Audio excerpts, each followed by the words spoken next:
একটি গ্রামে সুমন আর তার বাবা থাকত। একদিন সকালে সুমনের বাবা মাঠে কাজ করার জন্য চলে গেল, আর সুমন বারান্দার উঠানে বসে আছে। তার কিছুক্ষণ পর সুমনের বন্ধু আসলো সুমনদের বাড়িতে।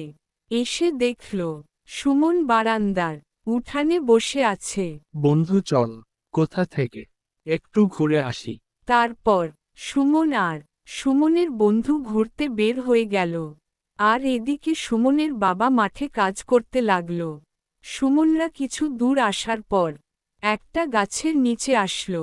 তারপর সুমন তার বন্ধুকে বলল, বন্ধু, আমি একটা মেয়েকে অনেক ভালোবাসি। কি বলিস বন্ধু, সত্যি নাকি? তাহলে চল, মেয়েটাকে দেখাবি আজকে। এরপর দুই বন্ধু মেয়েটার বাড়িতে যেতে লাগল। বাড়ির সামনে গিয়ে দেখল মেয়েটা বাড়ির সামনে দাঁড়ানো আছে। তারপর মেয়েটার সামনে গিয়ে দাঁড়ালো। দুই বন্ধু আমি তোমাকে অনেক ভালোবাসি। তারপরের দিন দুজনে মিলে রেস্টুরেন্টে গিয়ে বসল। তারপর দুজন দুজনার মনের কথা বলতে লাগল।